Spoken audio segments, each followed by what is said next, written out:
সহিহ শুদ্ধভাবে কোরআন তেলাওয়াত শেখা ফরজ না সুন্নাত? ফরজ। এই কোরআন তো মোটামুটি স্কুলে শেখানো হয়, বাজারে শেখানো হয়, বড় বড় মেলার মধ্যে শেখানো হয়। কোথায় শেখানো হয়? কোথায়? মাদ্রাসা বা মসজিদে। মাদ্রাসা মসজিদ ছাড়া কোথাও কোরআন শেখানো হয় না। এবার বলেন, এই মাদ্রাসার মসজিদের সাথে আমাদের সম্পর্ক কি হবে? শত্রুতার না বন্ধুত্বের? শত্রুতার না মহাব্বতের? বলেন। সবাই আছে তো? ছোট্ট ছোট্ট বাচ্চারা, কোরআনের পাখিরা রাস্তা দিয়ে অনেক সময় দুষ্টুমি করতে করতে যায় কিনা? সাথে সাথে চাচা মিয়া রাগ হয়ে যায়, ওই শয়তান, এই কাজ ছেলে রে, এর বাপের নাম কি? এত বড় বেয়াদব, চড় মেরে দাঁত ফেলে দেব। আরো একটু অ্যাডভান্স হয়ে বলে, তোমার হুজুররা তোমাকে আদব কায়দা কিছু শিখায় না? না না না, ও বন্ধু, এই কোরআনের পাখি যারা কোরআন শিখতেছে, এদের ফজিলত আর এদের মর্যাদা আল্লাহর কাছে কত বেশি, এটা যদি আপনি একটু অনুধাবন করতে পারেন, তাহলে আপনি জীবনে এই বাচ্চাদেরকে একটা ধমক দিয়ে কথা বলবেন না। দুষ্টামি তো বাচ্চারাই করে, নাকি বড় মানুষ? আমার অভিভাবকরা অনেক সময় মাদ্রাসায় এসে আমাকে বলে, হুজুর, আমার বাচ্চাটা অনেক দুষ্টু, অনেক দুষ্টামি করে। আমি তখন বলি, ঠিক আছে, দুষ্টুমির দায়িত্বটা আপনি নিয়ে নেন। আপনি যদি দুষ্টুমি করা শুরু করেন, তাহলে আমার ছাত্ররা দুষ্টুমি করবে না। হুজুর, এটা আবার কেমন কথা? আমি বলি, দুষ্টুমি আপনি করবেন? দুষ্টুমি করার কাজই হলো বাচ্চাদের। তারা দুষ্টুমি করবে, কেউ একটু কম, কেউ একটু বেশি। এদেরকেই মানিয়ে নিতে হবে। মাদ্রাসাওয়ালারাও মানাবে, এলাকাবাসীরও মানাতে হবে। আল্লাহর কসম করে বলি, এই যে ছোট্ট ছোট্ট কোরআনের পাখিরা যখন আপনাদের এলাকা দিয়ে হেঁটে যায়, আপনার সামনে দুষ্টুমি ধরা পড়লেও আল্লাহ রাব্বুল আলামিন একদল রহমতের ফেরেশতাদেরকে পাঠিয়ে দেন। ও আমার রহমতের ফেরেশতারা, আমার কোরআনের পাখিরা রাস্তা দিয়ে হেঁটে যায়, যাও যাও, তোমরা তাদের পায়ের নিচে তোমাদের নূরের ডানাগুলো বিছিয়ে দাও। সুবহানাল্লাহ। কোরআন যেমন দামি, কোরআন যারা শেখে তারাও তেমন দামি। কোরআন যেই নবীর উপর নাজিল হয়েছে, সেই নবীও সবার চেয়ে বেশি দামি। সুবহানাল্লাহ। যেই উম্মতের উপরে কোরআন নাজিল হয়েছে, সেই উম্মত অন্য সব উম্মতের চেয়ে দামি, ঠিক কিনা? যেই সাহাবীরা কোরআন পেয়েছেন, এই সাহাবীদের মর্যাদা অন্য সমস্ত নবীদের সাহাবীদের চেয়ে বেশি। এই উঠাউঠি করেন কেন? আপনাদের কষ্ট হয়ে যাচ্ছে? শেষ করে দিব। উঠে গেলে আপনারা যাবেন কেন? আমিও চলে যাই। শুধু শুধু অনেক রাত হয়ে যাবে, শীতকাল। কি বলেন? যারা উঠে যাবে বুঝবো যে এরা কোরআন বিরোধী। হয় কোরআন বিরোধী, না হলে কোরআনের প্রতিষ্ঠান মাদ্রাসা বিরোধী। ঠিক আছে না? এক নম্বরে গেলে এভাবে আঙ্গুল তুলবেন, ছুটি নিয়ে যাবেন, আবার এসে ভদ্রভাবে সুন্দর করে বসে যাবেন। সাহাবায়ে কেরাম বয়ান শুনতেন, পাখি মাথায় বসতো, পাখি বসতো, মনে করতো এটা গাছ, অন্য কিছু, নড়ে না।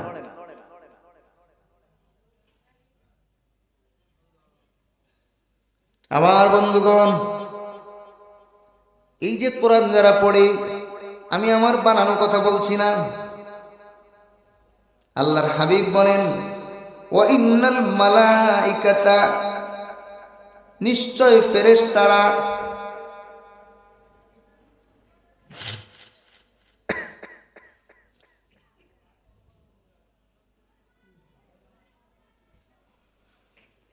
আল্লাহ তাআলা, আল্লাহ রাব্বুল আলামিন তার হাবিবের মাধ্যমে জানাচ্ছেন,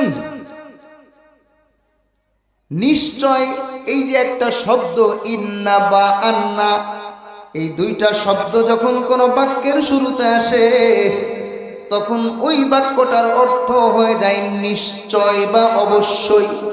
আল্লাহর নবী যদি কোনোটাকে নিশ্চয় বলেন, অথবা আল্লাহ রব্বুল আলামিন যদি কোনো জায়গায় অবশ্যই বলেন, তাহলে সেটার গুরুত্ব আমাদের কথার চেয়ে কম না অনেক গুণ বেশি?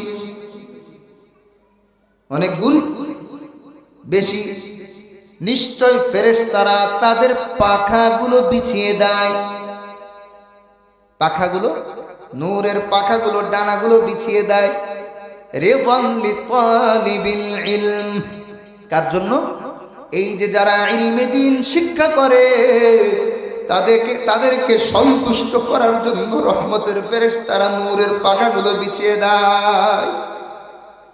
এই বাচ্চারা দুষ্টুমি করতে করতেও যদি রাস্তায় চলাফেরা করে, তাহলে তাদের মাথায় হাত বুলিয়ে দিবেন কোরআনের মহব্বতে। কিসের মহব্বতে? কারণ সাধারণ মানুষ কোরআন শিখতে পারে না, অনেক সময় কোরআনের হক আদায় করে তেলাওয়াত করতে পারে না।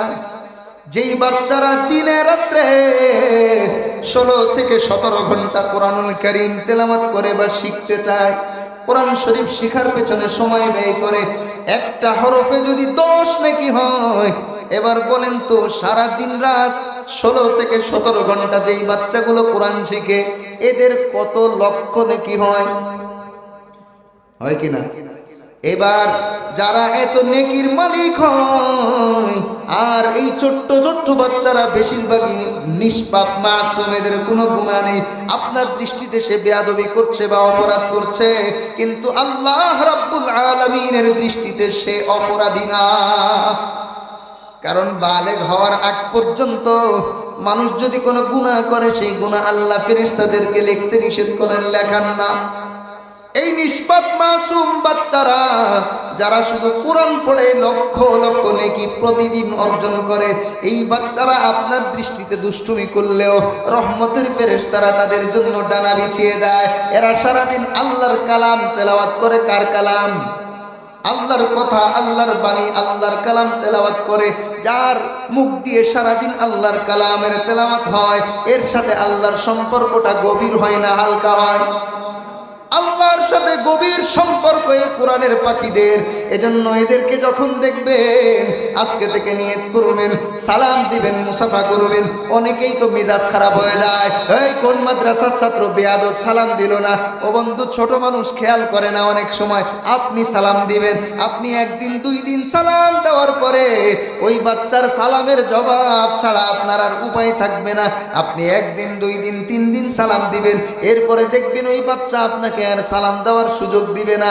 আপনি রেডি রাখবেন, উত্তর দেওয়ার জন্য রেডি থাকবেন, সব সময় দেখবেন দূরের থেকে সালাম দিবে, আসসালামু আলাইকুম, চাচা কেমন আছেন, দাদা কেমন আছেন, বলবে কিনা?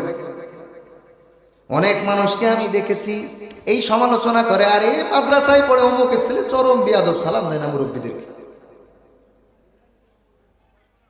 একটা বাচ্চা মাদ্রাসায় পড়ে, এ তো আপনাকে সালাম দিলে আপনার কপাল, কারণ ও শুদ্ধ করে সহি করে সালাম দেয়। সালাম দেওয়ার অর্থ কি? আসসালামু আলাইকুম, আপনাদের উপরে শান্তি বর্ষিত হোক। কিন্তু আপনার মতো বেকা তেড়া সালাম, অশুদ্ধ সালামও দেয় না। আপনি যদি সালাম দিয়েও ফেলেন, তাহলে আপনাকে সে তো সুন্দরভাবে সহিভাবে শুদ্ধভাবে জবাব দেয়, আপনি বরং তাকে ক্ষতি করছেন উল্টাপাল্টা সালাম দিয়ে। আর সে আপনার সালামের জবাব শুদ্ধ করে দিয়ে আপনার জন্য শান্তি এবং রহমত বরকতের দোয়া করে দিচ্ছে।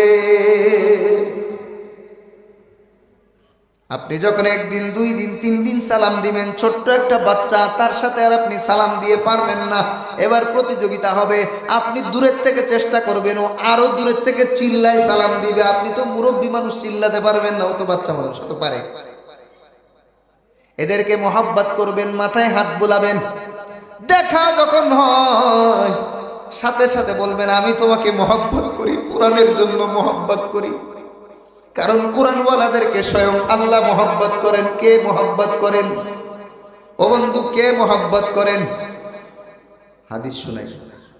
قال النبي صلى الله عليه وسلم إن لله تعالى أهلين من الناس। আমি আপনাদেরকে যা বলবো হয় হাদিস না হলে আয়াত, বাইরে থেকে কোনো গল্প গুজব না করার চেষ্টা করব। শুধু উদাহরণ দিতে গেলে যদি কোনোটা বলতে হয় বলবো। কোরআন হাদিসের বাইরে কোনো কথা না বলার চেষ্টা করব, কারণ কোরআন হাদিসের বরকত মানুষের কথার মধ্যে নেই। আছে 1000 কবিতা আপনাকে আমি শোনাবো, সওয়াব হবে কিনা জানি না, কিন্তু কোরআন এবং হাদিস থেকে একটা অধ্যায় যদি আপনি শিখেন, একটা মাসআলা যদি আপনি শিখেন, আমল না করলেও আল্লাহ আপনাকে 1000 রাকাত নফল নামাজের সওয়াব দিবে। আরে সুবহানাল্লাহ, এত আসতে কেন? 1000 রাকাত নামাজ পড়েন তো কয় রাত লাগে? পারবেন? 1 মাস টাইম দিলাম, পারবেন? তাহলে সুবহানাল্লাহর আওয়াজ আসতে কেন? কষ্ট হয়ে গেলে ছেড়ে দেবো, কিন্তু একটু নড়াচড়া দিয়ে বসেন। লা ইলাহা ইল্লাল্লাহ, জায়গা থেকে প্রত্যেকেই নড়বেন, একটু নড়, প্রত্যেকেই জায়গা থেকে একটু নড়বেন, সামনে চলে আসেন। লা ইলাহা ইল্লাল্লাহ, জোরে লা ইলাহা ইল্লাল্লাহ।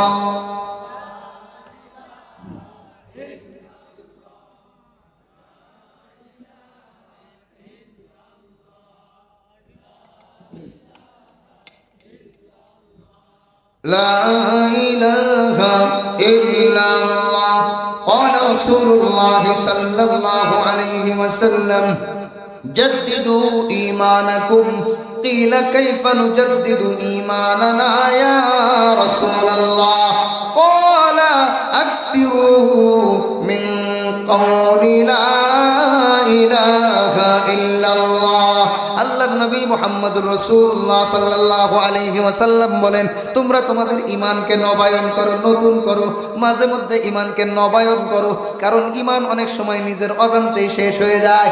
এজন্য নবীজি বলেন মাঝে মধ্যে ঈমানকে নবায়ন করো।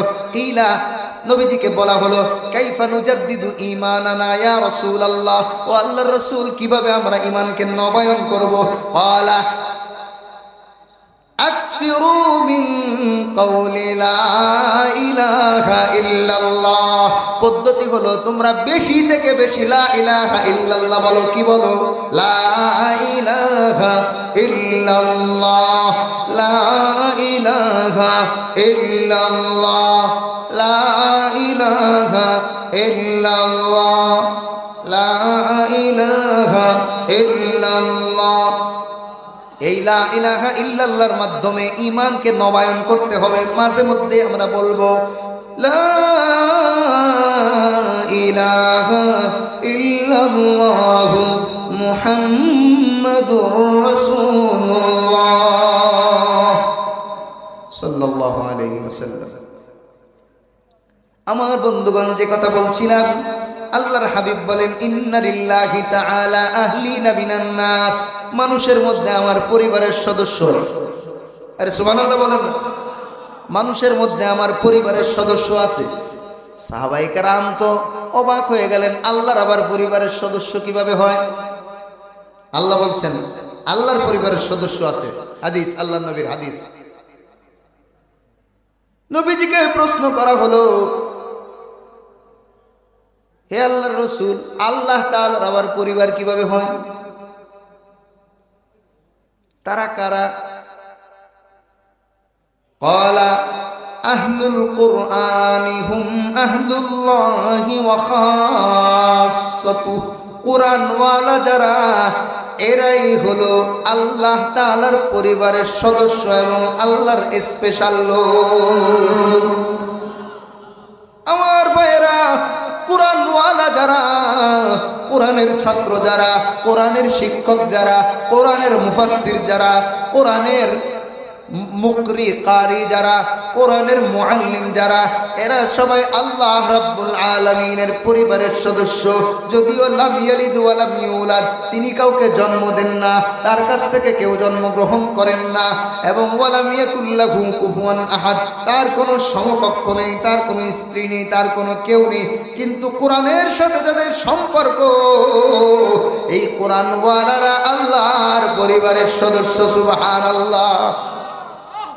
এবারে এই কোরআনওয়ালাদের সাথে যদি আপনার মহব্বত থাকে, ভালোবাসা থাকে, কোরআনওয়ালারা তো আপনাকে রেখে জান্নাতে যাবে না? যাবে? আপনাকে রেখে কোরআনওয়ালা জান্নাতে যেতে পারবে না। এখন বলবেন, ও হুজুর, আপনি যাদেরকে বলতেছেন ও তো বুজুর্গ আলেম ওলামাদের কথা, আমাদের এলাকার হুজুরদেরকে আপনি হয়তো চিনেন না। এই খালি এই আকাম করে, ওই গুনাহ করে, এই খারাপ কাজ করে, বাটি ভরে ভাত দিলেও খুশি হয় না, মাদ্রাসায় আসলেই খালি টাকা চায়, মসজিদে আসলেই বলে সুদ ছাড়েন। সুদ ছাড়া কি চলা যায়? অনেক দিন পরে একটু সম্মান নিয়ে আসি, এলাকার মানুষ আমাকে একটু দাম দেয়, হুজুর মিম্বারে বসে বলে ঘুষ খাওয়া যাবে না, আমার ইজ্জতটা যায়। আমাদের এলাকার হুজুর তো ভালো না। গোপনে বোন নামে একটা অ্যাকাউন্ট করছিলাম ওই এনজিওতে, তাও হুজুর কিভাবে যেন জেনে ফেলে, হুজুর খালি আমাদের বিরুদ্ধে বলে। ও বন্ধু, একজন আলেমে দ্বীন প্রথমত হক কথা বলবেন। হক কথা বলার কারণে যদি আপনার অপছন্দ হয়, তাহলে বুঝবেন আপনার ঈমানের লাইটের ফিউজ চলে গেছে, ঈমানকে নবায়ন করতে হবে। আর যদি কোনো আলেম ভুলও করে, তারা তো মানুষ নাকি নবী রাসূল? তারা মানুষ কিনা বলেন? তারাও মানুষ, তারাও মানুষ, ভুল করে অনেক সময়। আলেম ওলামাদেরও গুনাহ হয়। ও বন্ধু, গুনাহ হলো কাপড়ের মতো, কাপড়ের ময়লার মতো। কাপড় যে গায়ে দেয় পরে, তার গায়ে ময়লা লাগে কিনা বলেন? লাগে কিনা? যে কাপড় একটু সতর্কতার সাথে ব্যবহার করে, তার ময়লাটা একটু কম লাগে। আর যে ধুলাবালির রাস্তা দিয়ে হাঁটাচলা করে, তার ময়লাটা একটু বেশি লাগে, ঠিক কিনা? ওলামায়ে কেরাম তো মানুষ, তারাও তো আমাদের সমাজেই বসবাস করে, আপনাদের সাথেই বসবাস করে। এজন্য আলেম গুলামাদেরও টুকটাক মাঝে মধ্যে গুনাহ হয়ে যায়। কাপড় যেমন প্রধানমন্ত্রীরও ময়লা হয়, প্রধান উপদেষ্টারও ময়লা হয়। কাবা শরীফের ইমাম সাহেব কি এক কাপড় এক বছর পরেন নাকি ওনারও কাপড় ময়লা হয়? কম হোক বেশি হোক ময়লা হয়। কাপড় ময়লা হলে কি করতে হয়? ওটা গায়ে দিয়েই থাকতে হয়, দিয়েই থাকতে হয়। গায়ে দিতে হয় নাকি ভাঁজ করে ঘরে উঠায় রাখতে হয়? কোনোটাই না। ময়লা হওয়ার সাথে সাথে সবার দায়িত্ব হলো ময়লা পরিষ্কার করা। সাধারণ মানুষ হোক, উলামায়ে কেরাম হোক, গুনাহ যখন হয়ে যাবে, গুনার ময়লা যখন শরীরের মধ্যে লেগে যাবে, সাথে সাথে তওবা করে আল্লাহ রাব্বুল আলামিনের রহমতের পানি দিয়ে পরিষ্কার করে নিতে হবে। সুবহানাল্লাহ। গুনাহ মাফ হয় মাগফিরাত আর রহমতের পানি দিয়ে। কি দিয়ে? গুনাহ মাফ হয় রহমত আর মাগফিরাতের পানি দিয়ে। এছাড়া আপনি ডিটারজেন্ট পাউডার দিয়ে, অথবা বল সাবান দিয়ে, হুইল সাবান দিয়ে, চাকা সাবান দিয়ে, তিব্বত সাবান দিয়ে, কোহিনূর সাবান দিয়ে, যত কোম্পানির দেশি বিদেশি সাবান মাখেন, গুনাহের ময়লা যাবে না। কিন্তু যখন আপনি গুনাহের ময়লা ইস্তিগফার ইস্তিগফার ইস্তিগফার এবং কোরআন তেলাওয়াতের মাধ্যমে গুনাহের ময়লা আল্লাহর রহমত এবং মাগফিরাতের মাধ্যমে ধুয়ে পরিষ্কার করবেন, তখন আপনি হবেন সর্বশ্রেষ্ঠ মানুষ। কে বলেন? ক্বালান নবী সাল্লাল্লাহু আলাইহি ওয়াসাল্লাম। বলছি না, প্রত্যেকটার পিছনে দলিল থাকবে। ক্বালান নবী সাল্লাল্লাহু আলাইহি ওয়াসাল্লাম আলা আলা। আল্লাহর নবী সতর্ক করে বলছেন, আলা। আলা মানে সাবধান, সতর্ক হও, শোনো। কুল্লু বানি আদম খাত্তাউন ওয়া খায়রুল খাত্তাইন আত-তাওয়াবুন। আল্লাহর নবী বলেন, ওহে সাবধান, শুনে রাখো, সমস্ত বনি আদম অপরাধ করে, সমস্ত আদম সন্তানরা অপরাধ করে, নবী রাসূলরা ছাড়া। সব নবী রাসূলরা বাদে যত উম্মত আছে, সাধারণ বনি আদমের যত সদস্য আছে, কম হোক বেশি হোক, সবার ভুল ভ্রান্তি হয় কিনা? আল্লাহর নবী বলেন, ওয়া খায়রুল খাত্তাইন আত-তাওয়াবুন।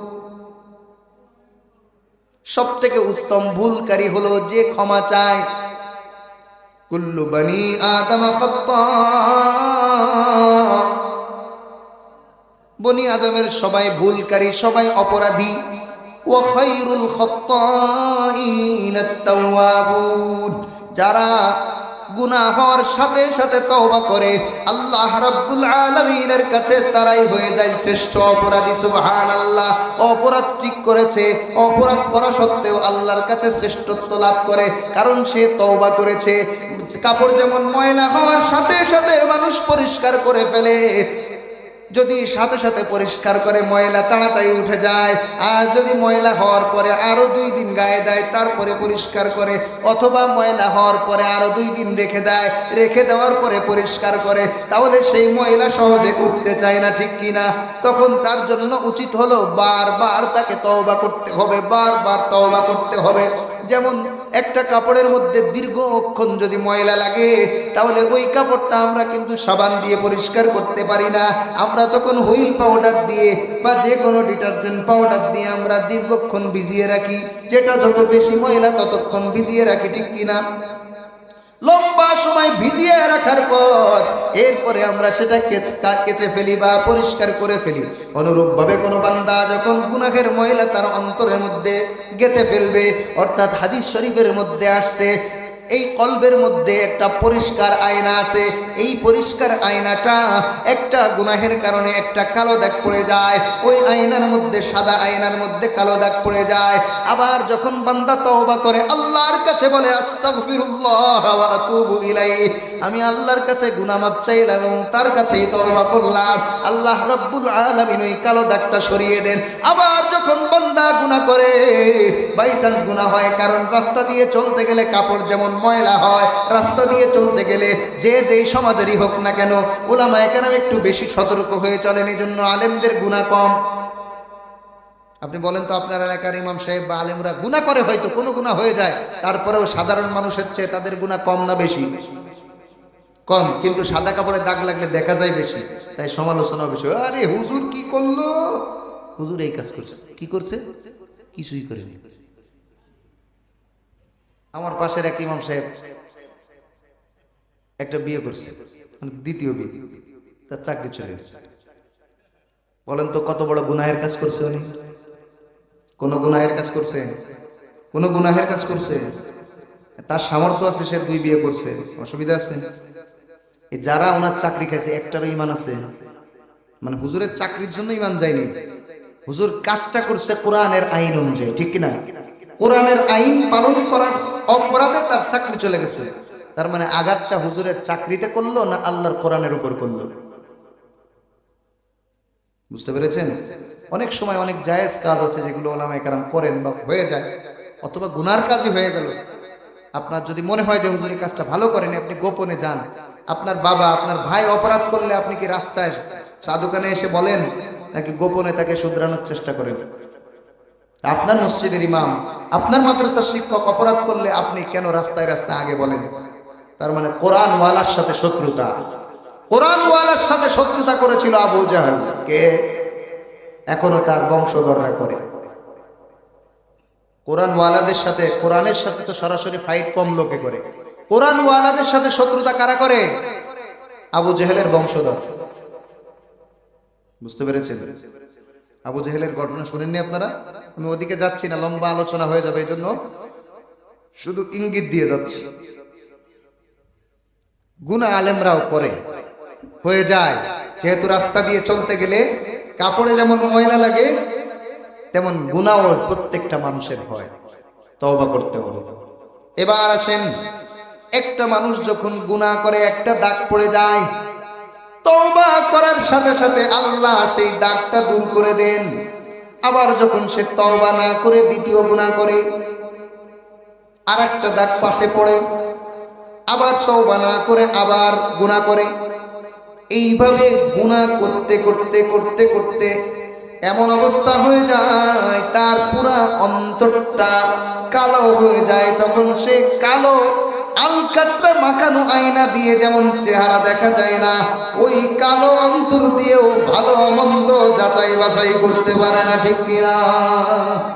এজন্য আল্লামা শেখ সাদি রহমতুল্লাহি আলাইহি বলেন, আবেদ কে না আজ বাহরে খুদা গোশে নশিনাদ, आबिद के नाज बहर खुदा गोशे नशीनाद बेचारा दर आए नए तारीख चबीनाद बेचारा दर आए नए तारीख चबीनाद। অত্যন্ত গুরুত্বপূর্ণ একটা শের। তিনি বলেন, যেই বান্দা আল্লাহর নাফরমানি করতে করতে তার অন্তরের আয়নাটা কালো হয়ে গেছে, এই বান্দা এই কালো আয়না দিয়ে সে কি করে তার চেহারা দেখতে পারে? অর্থাৎ মানুষ যখন গুনাহ করতে করতে তার পুরা অন্তরটা কালো হয়ে যায়, তখন দেখবেন তার আর কোনো পরোয়া থাকে না। আপনি যতই বলেন বাবা গান শোনো না, গান শোনা কবিরা গুনাহ, সে গান শুনতেই থাকবে, ইয়ারফোন কানের মধ্যে দিবে। আরে কে চাচা না দাদা, দেখার সময় নেই যুবক ভাই, ভালো করে সাবধান হয়ে যাও। আল জিনা রুকিয়াতুজ জিনা, আল্লাহর হাবিব সাল্লাল্লাহু আলাইহি ওয়াসাল্লাম বলেন, যারা গান শোনে এরা জিনা করতে পারে, পরবর্তীতে জিনা, এই গান তাকে জিনার পর্যায়ে পৌঁছে দেয়। এজন্য আর এই গান হলো আল গিনায়ুম বিতুন নিফাক ফিল কলব, গান হলো অন্তরের মধ্যে মুনাফিকি তৈরি করে, অর্থাৎ আল্লাহর বিধিবিধানকে সে আর বিশ্বাস করতে চায় না। উপর দিয়ে নিজেকে মুসলমান দাবি করলেও বাস্তবে সে মুসলমান থাকে না। কোরআনের বিধান তার ভালো লাগে না, হাদিসের বাণী তার ভালো লাগে না, যা ইচ্ছা তাই করতে থাকে। এরকম অসংখ্য গুনাহ আছে, সুদের গুনাহ আছে, সুদের গুনাহ আজকে সয়লাভ হয়ে গেছে, মা বোনদের পর্যন্ত পৌঁছে গেছে। অথচ সুদ এমন একটা গুনাহ আল্লাহর হাবিব সাল্লাল্লাহু আলাইহি ওয়াসাল্লাম লানাত করেছেন, ওয়া লাআনা রাসূলুল্লাহ সাল্লাল্লাহু আলাইহি ওয়াসাল্লাম আকিলার রিবা ওয়া মুকিলাহু ওয়া কাতিবাহু ওয়া শাহিদাই। আল্লাহর নবী লানাত করেছেন, অভিশাপ করেছেন চার শ্রেণীর উপর। এক নাম্বার যে সুদ খায়, দুই নাম্বার যে সুদ দেয়, তিন নাম্বার যে সুদ লেখে, চার নাম্বার সুদের জন্য যারা সাক্ষী থাকে। নাউযুবিল্লাহ। আল্লাহর হাবিব বলেন, এদের সবার উপরে আল্লাহর গজব নাজিল হোক, বলেন নাউযুবিল্লাহ। আল্লাহর নবী যদি কারোর জন্য গজবের বদদোয়া করেন, লানাত দেন, তার জন্য, তাকে বাঁচানোর জন্য কেউ আছে? তাকে কেউ বাঁচাতে পারবে?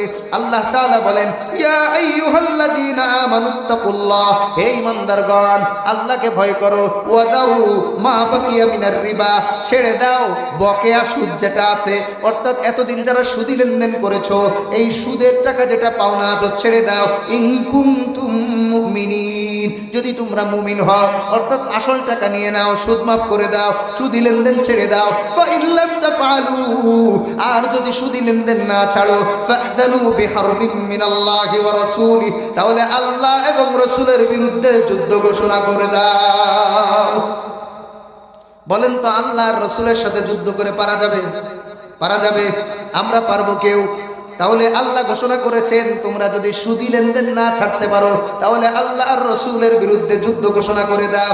ও বন্ধু, যার সামর্থ্য আছে আল্লাহ এবং রাসূলের বিরুদ্ধে যুদ্ধ করতে পারবেন, তিনি সুদ খাবেন, সুদ দিবেন, কোনো অসুবিধা নেই। আর যদি কেউ এই চিন্তা করেন, না না না, আমার মতো একটা সাধারণ মানুষকে মারার জন্য একটা পিপিলিকাও যথেষ্ট হতে পারে, নমরুদের মতো বিশাল শক্তিশালী বাদশাকে আল্লাহ একটা ল্যাংড়া মশার মাধ্যমে যদি ধ্বংস করতে পারেন, আর আমি তো একজন দুর্বল মানুষ, আল্লাহর রাসূল আমাদের জন্য দোয়া করেছেন, তাই আমরা ধ্বংস হই না।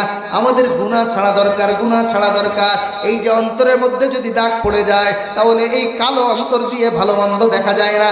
আল্লাহর হাবিব সাল্লাল্লাহু আলাইহি ওয়াসাল্লাম বলেছেন, ইদা সাররাতকা হাসানাতুকা, ইদা সাররাতকা হাসানাতুকা ওয়া ইদা আসাতকা সাইয়্যাতুকা ফাআনতা মুমিন। রাওয়াহু তিরমিযী, ইমাম তিরমিযী হাদিস বর্ণনা করেছেন, যদি তোমার কাছে তোমাকে ভালো কাজ তোমাকে আনন্দ দেয়, আর খারাপ কাজ তোমার অন্তরে কষ্ট দেয়, তাহলেই তুমি বুঝবা তুমি মুমিন আছো।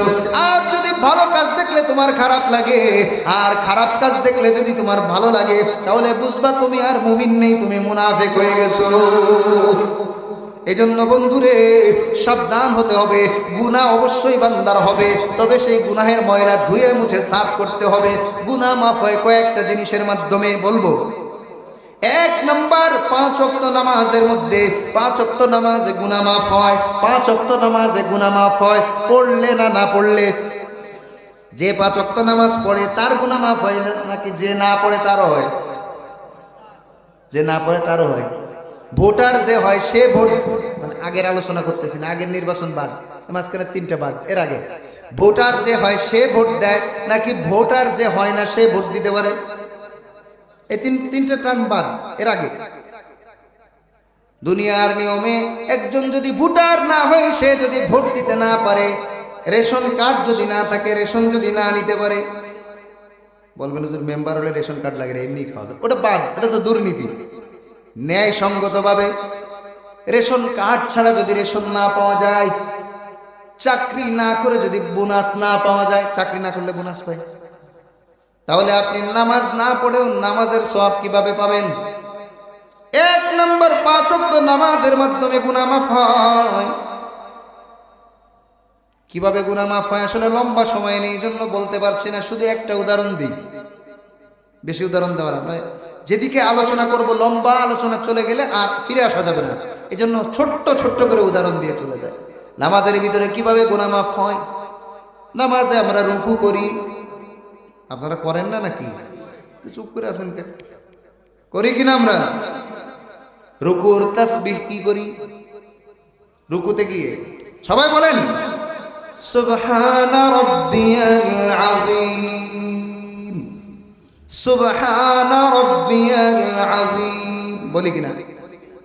আমরা যখন ঘোষণা দিই আমাদের মহান রব পবিত্র, আমাদের মহান রব পবিত্র,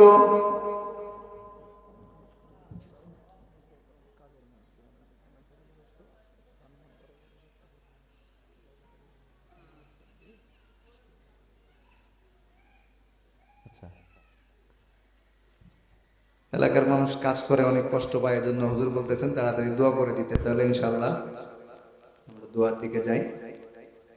এই কথাটা শেষ করি, দোয়া করে দিই নাকি? না, আপনাদের কষ্ট চিন্তা করেই হুজুর বলছেন, আপনাদের কষ্ট হবে চিন্তা করেই হুজুর বলছেন, এজন্য দোয়া করে দিলেই ভালো। আবার ফজরের নামাজ পড়তে হবে, হ্যাঁ?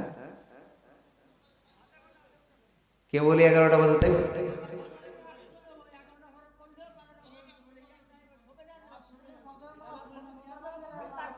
মানে নামাজ যারা পড়বে তারা পড়বেই। দেখছেন ওয়াজের ফলাফল বের হয়ে গেল, বলছে নামাজ যে কয়জন পড়বে সেই কয়জন। আজকে নামাজের একটা ফজিলত বলবে, একটা ফজিলত, এটা শোনার পরেও যদি কেউ নামাজ না পড়ে তার মতো কপাল পোড়া কে আছে বলেন? রুকুর মধ্যে গিয়ে আমরা সুবহানা রাব্বিয়াল আযীম বলি, কি বলি? কি বলি? সুবহানা রাব্বিয়াল আযীম। মুহাব্বতের সাথে বলেন সুবহানা রাব্বিয়াল আযীম, সুবহানা রাব্বিয়াল আযীম। আমার রব ফেরেশতাদেরকে ডেকে বলে, ও আমার ফেরেশতারা, আমার বান্দা কি বলল? আল্লাহ কি জানেন না? আমার বান্দা কি বলল? ফেরেশতারা বলে, তারা তো সুবহানা রাব্বিয়াল আযীম বলেছে। অর্থ কি? অর্থ হলো আমাদের মহান রব পবিত্র। ও আমার ফেরেশতারা, আমার বান্দা কি আমাকে দেখেছে? না, দেখেনি। আমার বান্দা আমাকে না দেখে যদি আমার পবিত্রতা ঘোষণা করতে পারে, তাহলে আমি আল্লাহ তোমাদেরকে সাক্ষী রেখে বললাম, আমার বান্দা আমাকে পবিত্র বলেছে, আমি আমার বান্দার জীবনের সব গুনাহগুলো মাফ করে দিয়ে তাকেও পবিত্র করে দিলাম। আমার রব একটা রুকুও খালি মিস করেন না, প্রত্যেকটা বান্দার প্রত্যেকটা রুকুর প্রতিদান আল্লাহ দেন। সিজদায় যখন যান একইভাবে আল্লাহ ফেরেশতাদেরকে জিজ্ঞেস করেন, ও আমার ফেরেশতারা, আমার বান্দা কি বলল? ফেরেশতারা জবাব দেয়, আল্লাহ আপনার বান্দা বলেছে সুবহানা রাব্বিয়াল আ'লা, সে আমার মহান রব, তিনি পবিত্র। আল্লাহ আবার প্রশ্ন করেন, আমার বান্দা কি আমাকে দেখেছে? না, দেখেনি। তাহলে তোমরা সাক্ষী থাকো, যেই বান্দা আমাকে না দেখে আমার মহত্ব এবং পবিত্রতা ঘোষণা করলো, আমি আল্লাহ আমার বান্দার জীবনের সব গুনাহ মাফ করে তাকে পবিত্র করে দিলাম। ও বন্ধু, এমন রুকু সিজদাওয়ালা নামাজ কিভাবে বাদ দিতে পারো? যুবক ভাই, মসজিদের কাতারের দিকে তাকালে বয়স্ক মানুষ বেশি দেখা যায়। শীতের রাত, লম্বা রাত। তুমি যদি একবার অভ্যাস করতে পারো তাহলে নামাজের চেয়ে মজার কোনো কিছুর মধ্যে পাবা না। কারণ তুমি যখন সিজদা করবা আর আমার এই কথাটা মনে করবা, হুজুর তো বলেছিলেন সিজদায় গেলে আমার রব আমাকে পবিত্রতার ঘোষণা দিয়ে দেন।